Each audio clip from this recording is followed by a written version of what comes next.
À une époque où le monde arabe respirait lentement, avançant à pas lourd, l'inattendu s'est produit. Dans un moment d'inattention générale, un géant s'est éveillé en Afrique du Nord. Un éveil qui annonçait la naissance d'une nouvelle puissance, une puissance qu'on ne peut plus ignorer. Le vol d'un chasseur furtif Sukhoi Su-57 dans le ciel de la région n'était pas une simple démonstration militaire, c'était un message retentissant, traçant en silence les contours d'une nouvelle sphère d'influence. Et le nom de cette puissance, l'Algérie. Alors que les projecteurs étaient braqués sur les dossiers libyens et français, que les voix du conflit s'élevaient depuis le Sahara occidental et que le débat faisait rage aux Nations Unies sur Gaza, une seule question s'imposait, une question simple, mais lourde de sens. Pourquoi maintenant? Pourquoi toute cette inquiétude soudaine face à la montée en puissance de l'Algérie? Comment la question du Sahara occidental est-elle devenue la pierre angulaire du conflit avec le Maroc? Et pourquoi la France, qui prétend pouvoir s'en passer, cherche-t-elle malgré tout à normaliser ses relations avec l'Algérie? À tout prix, mais la question la plus redoutable, celle que peu osent poser à voix haute, demeure: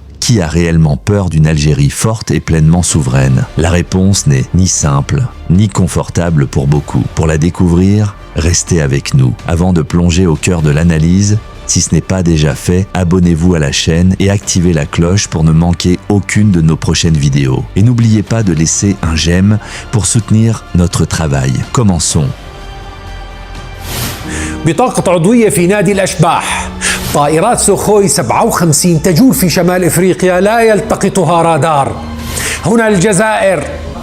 ليش قضية الصحراء الغربية بعدها حجر عثرة في العلاقات بين الجزائر والمغرب؟ ولماذا فرنسا مصرة على تطبيع العلاقات مع الجزائر؟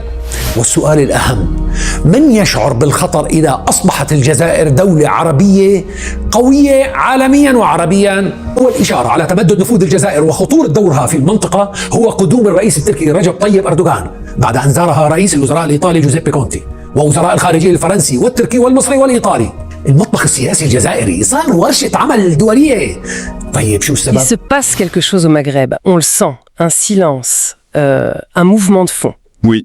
Et puis, on a vu cette image presque surréaliste d'un chasseur Sukhoi Su-57 survolant l'Afrique du Nord. Un avion que les radars ne voient pas, le fleuron de la technologie russe. La technologie furtive. Exactement. C'était pas un simple exercice militaire, soyons clairs. C'était un message, n'est-ce pas? Une façon de dire que les règles du jeu ont changé. C'est plus qu'un message. C'est un symptôme. Un symptôme. Le symptôme d'une configuration profonde qui s'opère à bas bruit, pendant que tout le monde, tous les regards étaient tournés vers le chaos en Libye, la crise au Sahel ou les votes à l'ONU sur Gaza. Oui, l'attention était ailleurs. Tout à fait. Et pendant ce temps, l'Algérie s'est repositionnée sur l'échiquier. La vraie question qui circule aujourd'hui dans plusieurs chancelleries, c'est pourquoi cette soudaine inquiétude autour de l'Algérie et qui, précisément, a peur de cette nouvelle puissance? Alors justement, parlons-en. Cette puissance retrouvée, elle se manifeste comment, concrètement? Parce que l'image de l'avion furtif, elle est forte, mais ça reste symbolique. Regardez l'activité diplomatique à Alger, elle est frénétique, le monde n'est pas trop fort. Ah oui? Le président turc Erdogan, la présidente du Conseil italien, les ministres des Affaires étrangères, français, égyptiens, ça n'arrête pas, ce n'est plus du simple protocole. D'accord. Quand le balai des avions officiels devient aussi dense, ça veut dire qu'un centre de gravité est en train de se déplacer. Alger redevient une capitale qui compte, un passage obligé. Et qu'est-ce qui attire tout ce monde? La réponse facile, c'est le gaz, surtout avec le contexte ukrainien. Bien sûr. La position géographique aussi, c'est une évidence, mais est-ce qu'on ne passe pas à côté de l'essentiel? Est-ce que ce n'est pas quelque chose de plus structurel qui a changé? Exactement. Le gaz et la géographie, ça a toujours été là. Ce qui a changé, c'est la perception de l'Algérie de l'extérieur. Elle est aujourd'hui perçue comme un bloc. Un pays qui, malgré ses défis internes, apparaît unifié derrière un projet politique, économique et surtout doté d'une armée qui n'est plus seulement nombreuse. Non. Non. Elle est montée en gamme de façon spectaculaire avec les technologies russes et chinoises les plus récentes. Et quand on parle de ces technologies, concrètement, qu'est-ce qui change la donne sur le terrain? On parle de système de défense S-400, parmi les meilleurs au monde. Ça crée une sorte de bulle de déni d'accès. On parle de drones d'attaque sophistiqués, de missiles de croisière. Et puis bien sûr, ce fameux Su-57. Oui. Avoir cette technologie furtive, ça change tout. Ce n'est plus seulement de la dissuasion. C'est une capacité de projection qui modifie complètement l'équilibre des forces. D'accord. Et l'Occident sait très bien, par expérience, ce que ça signifie quand un pays arabe atteint ce niveau de puissance et de cohésion. Ça devient un acteur avec qui il faut négocier, pas juste un partenaire junior. Mais cette image d'un pays unifié, d'un bloc, n'est-ce pas un peu idéalisé? On lit aussi des analyses qui pointent une économie encore très dépendante des hydrocarbures, des frustrations sociales. Ce tableau d'une puissance monolithique, n'est-ce pas une façade? C'est une excellente question. Et la réponse est dans la nuance. Oui, les défis internes sont immenses. Personne à Alger ne le nie. Mais du point de vue géopolitique, ce qui compte, c'est la capacité de l'État à projeter une volonté unique vers l'extérieur. Et sur ce point, il y a une cohésion retrouvée. Face à un environnement perçu comme menaçant, le chaos libyen, l'instabilité au Sahel, les tensions avec le Maroc, il y a eu un resserrement des rangs. Une sorte d'union sacrée face aux menaces? En quelque sorte, la stabilité de l'Algérie, même relative, dans cet océan de crise, devient en soi un atout stratégique majeur. Admettons. L'Algérie possède donc une force de frappe réelle, une capacité d'action. La question que tout le monde se pose à voix basse, c'est contre qui? La même question se pose pour l'Égypte, pour l'Arabie Saoudite. Mais si on pousse la logique, si ces puissances s'unissaient, même ponctuellement, qui serait leur ennemi commun? Le non-dit dans toutes ces analyses. La réponse que beaucoup hésitent à formuler, c'est Israël. D'un point de vue purement stratégique, Israël est le principal obstacle à une force arabe unifiée et à la projection de sa puissance. C'est historique. Oui. À chaque fois que des pays arabes ont approché un seuil de puissance critique, cette question est revenue sur la table. Et avec elle, la crainte occidentale d'une remise en cause de l'équilibre régional qui a été bâti autour de la supériorité militaire israélienne. Mais est-ce que cette vision n'est pas un peu datée? Une grille de lecture de la guerre froide. Aujourd'hui, il y a les accords d'Abraham, les dynamiques ont changé. L'ennemi désigné pour certaines monarchies du Golfe, c'est l'Iran, pas Israël. C'est vrai en surface, mais il faut regarder les dynamiques de fond. Les accords d'Abraham, ce sont des accords entre gouvernements. Pas entre les peuples? Exactement. La question palestinienne reste le cœur émotionnel et politique du monde arabe. Et la montée en puissance d'un pays comme l'Algérie, qui a une position historiquement intransigeante sur ce sujet, ça réactive ce paradigme. Il faut se souvenir de Boumedienne. Le président algérien des années 70? Oui, qui incarnait cette ligne pan-arabe très dure. Avant la guerre de 1973, il a dit aux Soviétiques « Donnez tout ce que les Égyptiens demandent en armement, j'enverrai un chèque en blanc. » Un chèque en blanc. Sans même connaître le montant. Puis, pendant la guerre, il a engagé des escadrilles et des blindés algériens sur le front égyptien. C'était l'époque d'un seul front, d'une seule boussole stratégique. Une logique d'unité. Oui, une menace contre un pays arabe était une menace contre tous. Aujourd'hui, on compte parfois 20 fronts différents à l'intérieur d'un seul pays arabe. La fragmentation, c'est la clé de la faiblesse. Et une Algérie qui renoue avec cette logique de force est perçue comme une anomalie dangereuse. Et cette nouvelle assurance algérienne, ça doit forcément faire réagir un acteur historique. Je pense évidemment à la France, dont la relation avec le Maghreb est toujours si complexe. C'est un euphémisme, on pourrait parler d'un complexe français. Mais cette obsession n'est pas seulement liée au passé colonial. Non, bien sûr. Non, elle est surtout liée à la peur de l'effacement de son influence. Une Algérie forte et indépendante réduit mécaniquement l'influence française en Afrique. C'est logique. Le fameux projet francophone, en tant qu'instrument de soft power, n'est plus qu'un souvenir littéraire. Il reste quelques poèmes de Lamartine, quelques toiles de Delacroix. Mais l'influence réelle, celle qui pèse sur les contrats, les décisions stratégiques, elle s'est évaporée. C'est donc avant tout une perte de statut, une blessure d'orgueil pour une ancienne puissance. C'est une perte de levier. Il y a cette image historique. L'incident de l'Éventail en 1827, le Dey Hussein qui frappe le consul français avec un chasse-mouche. Oui, le prétexte à la colonisation. Voilà, le symbole de la disproportion totale des forces. Maintenant, transposons. Si un ambassadeur français dépassait les bornes aujourd'hui à Alger, le résultat ne serait pas une invasion, ce serait une gifle politique retentissante. Parce que l'Algérie d'aujourd'hui, contrairement à celle du 19e siècle, a les moyens de sa souveraineté.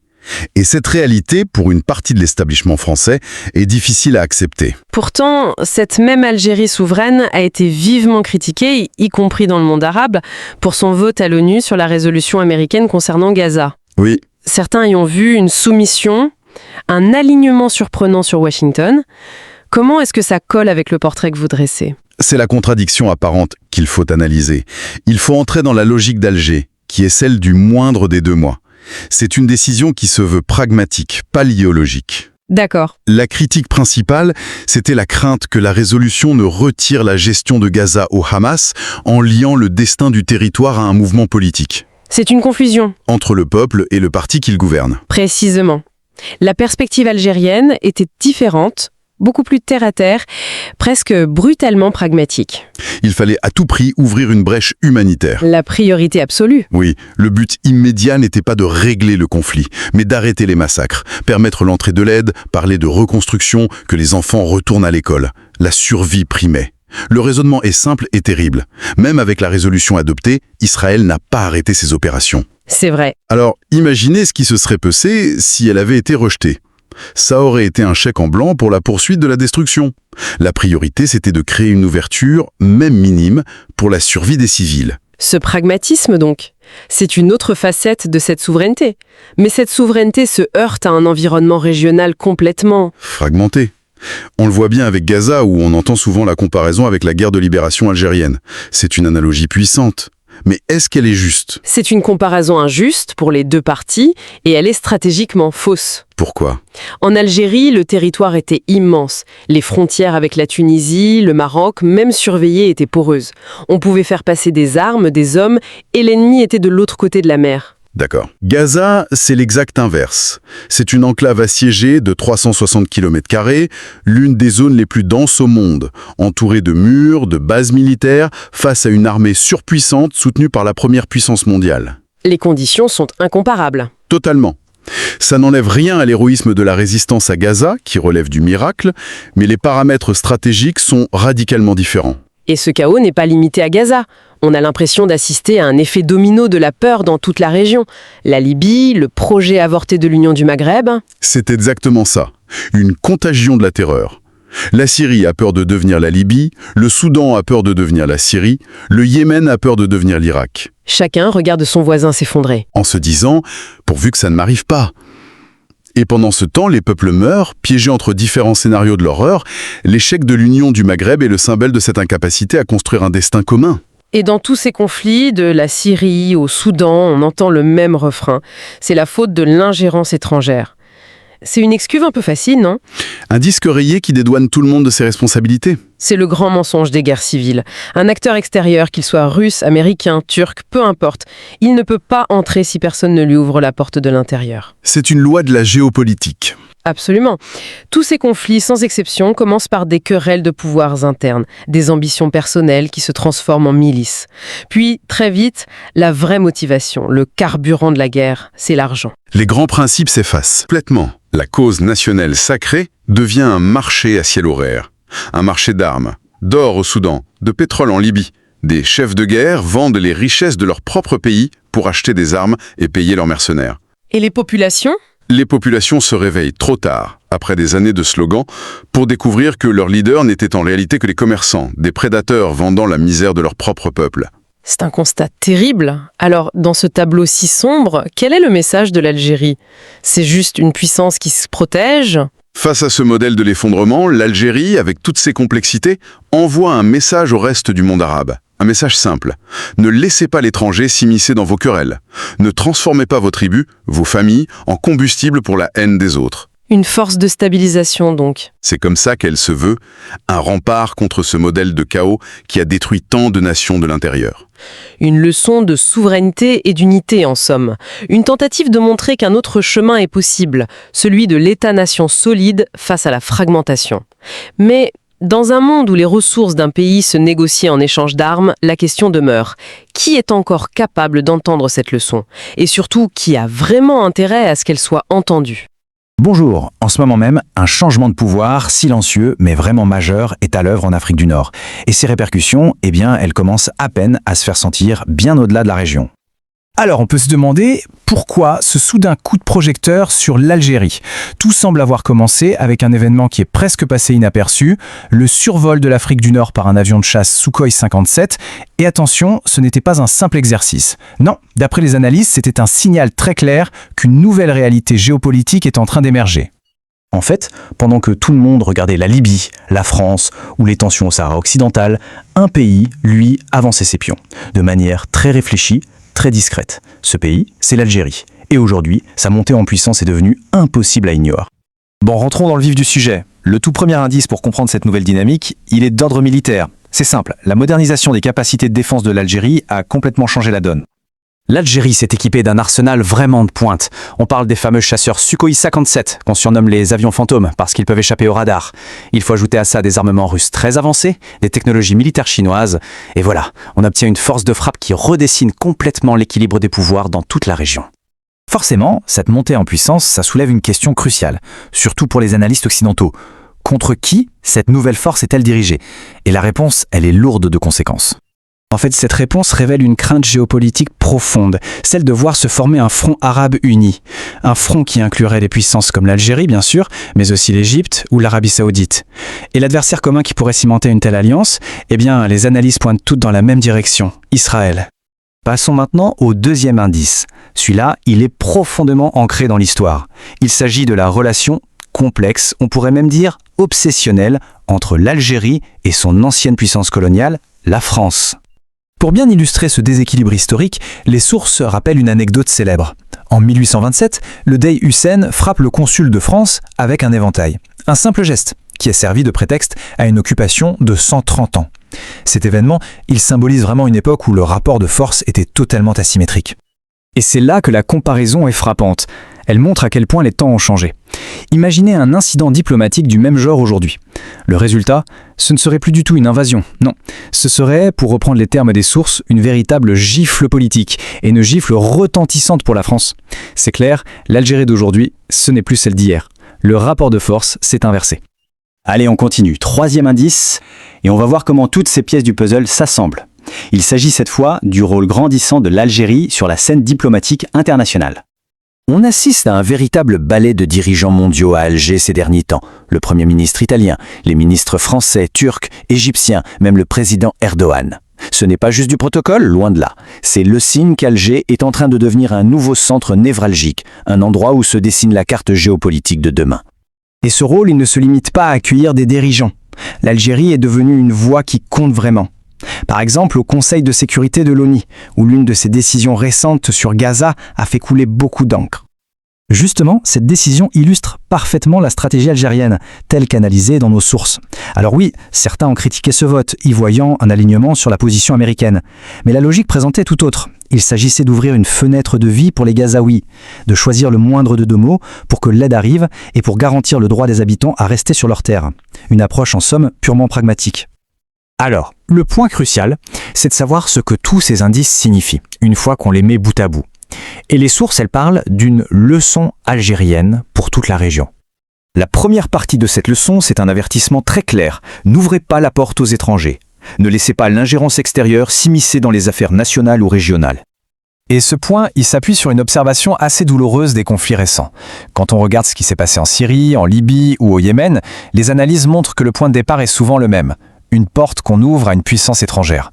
Une puissance qui, au final, ne fait qu'attiser le feu. L'unité nationale est donc présentée comme le véritable rempart contre ce genre de chaos. La conclusion de cette analyse est donc la suivante. La force de l'Algérie, ce n'est pas présenté comme une menace pour ses voisins. C'est présenté comme un modèle. Un modèle de puissance unifiée, capable d'empêcher que se répètent les scénarios de destruction qui ont anéanti d'autres nations de la région. On termine donc sur cette question qui donne vraiment à réfléchir. La leçon algérienne, telle qu'elle est décrite, suggère que la clé pour changer l'avenir d'une région ne se trouve peut-être pas dans les alliances externes, mais avant tout dans l'unité nationale. Une idée puissante à méditer. You know, for a long time, it felt like the geopolitical map of the Arab world was, well, kind of set in stone. But something's brewing in North Africa, and it's happening almost silently. Today, we're going to dive into the reawakening of Algeria. And more importantly, we're going to unpack why its return as a major regional player is making a lot of people in the West pretty nervous. Okay, so let's get right to it. Why? Why does a rising Algeria cause so much fear? I mean, this is a question that has diplomats and military strategists glued to their screens, watching North Africa like a hawk. What is it really about a strong, unified Algeria that seems to hit such a raw nerve in the West? Well, this whole story, it doesn't start with some big, loud announcement. It starts with a signal, a really powerful one that flew completely under the radar. Literally, we're talking about these incredibly advanced, radar-evading Sukhoi 57 fighter jets. According to our sources, seeing them in the skies over North Africa wasn't just a drill. No, it was a message, loud and clear. A whole new political and military reality is here. All right, so first things first, let's look at the actual evidence of this silent rise. While everyone's been looking elsewhere, Algeria's capital, Algiers, has quietly turned into a massive hub for international diplomacy. I mean, just look at this list. We're not talking about low-level meetings here. You've got the president of Turkey, the prime minister of Italy, top diplomats from France, Egypt. The list goes on. This isn't just your standard diplomatic handshake tour. No, what you're seeing is a brand new geopolitical map being drawn, and Algiers is putting itself right in the middle of it. So what's driving all this? Well, this diplomatic pull isn't happening in a vacuum. It's backed up by some serious substance. We're talking about a nation that's reportedly unified, with a clear vision for its future. And, oh yeah, a military that's been seriously upgraded with the latest and greatest tech from Russia and China. And this is where we get to the heart of that fear we talked about. It's a deep-seated historical anxiety, especially for Western powers and for Israel. And to really get why they're so concerned, we've got to rewind the clock a bit. The sources we're looking at pose a really pointed question. It goes something like this. If major Arab nations like Algeria, Egypt, and Saudi Arabia all start building up these super powerful armies, who exactly is the common enemy they might all decide to unite against one day? See, it's not about just one country's army. It's about the potential for them to come together. And according to those same sources, the answer that keeps people up at night in Western capitals is crystal clear: Israel.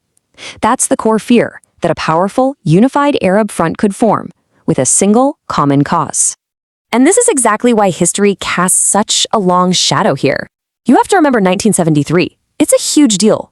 Algeria's president at the time, Boumediene, literally offered the Soviets a blank check for weapons to support the Arab cause. And they didn't just send money, they sent their own planes and troops to fight alongside Egypt. So when the West sees these same nations, Algeria, Egypt, Saudi Arabia, all getting their hands on these advanced radar-evading ghost aircraft, you can bet they're thinking about 1973. Now, this anxiety we've been talking about, it's on a whole other level when it comes to France, Algeria's former colonial ruler.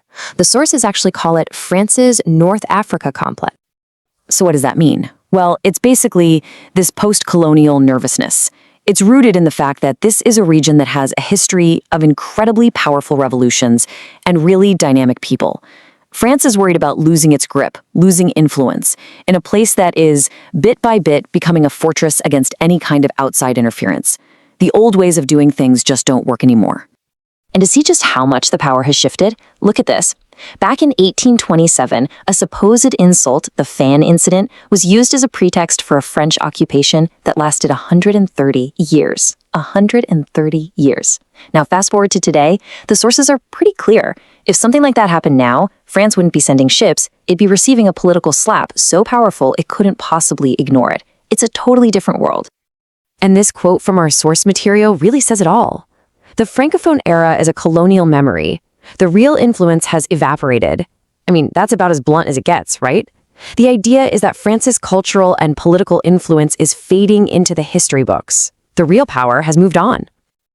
Okay, so this new confidence isn't just about pushing back against old powers. It's about taking an active role in shaping what's happening right now. And that brings us to a really concrete and kind of controversial example. Algeria's recent vote at the UN on a US-led resolution about Gaza.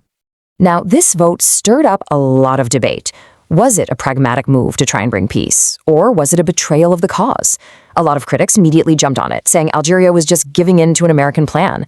But the sources we looked at show a completely different line of thinking, one that was all about being pragmatic and, well, saving lives. So here's the breakdown. On one side, you have the critics. They're saying, hey, this vote gives foreign powers control and undermines Hamas's authority. But on the other side, you have Algeria's logic, which was, look, we're just trying to open a window for life to stop the killing right now. It was a choice between two very different priorities. So Algeria's rationale really came down to choosing the lesser of two evils. The thinking was, number one, let's just open a window to stop the immediate killing. 2, let's get humanitarian aid in, food, water, medicine. 3, the resolution had a clause about rebuilding Gaza, which was crucial. And maybe most importantly, 4, they wanted to avoid a worse outcome, because if the resolution failed completely, it could have been seen as a green light to just keep going. It was a tough, calculated call. And this brings us to the final, big picture takeaway. The sources frame what's happening with Algeria as a lesson, and not just a lesson in foreign policy, but a lesson in survival for the entire Arab world. And the lesson is this: the biggest danger a country faces isn't always an external enemy. I mean, after everything we've seen in Syria, Libya, Yemen, the greatest threat might not be the one coming over the border. No, the real danger, it's the door you open from the inside. The sources are arguing that foreign meddling, all that money and all those weapons, they can only get in when a country is already divided against itself. That's the real vulnerability. The collapse starts from within. And that's why this quote is so important. Algeria's strength is a force to prevent chaos, not create it. This really flips the whole script.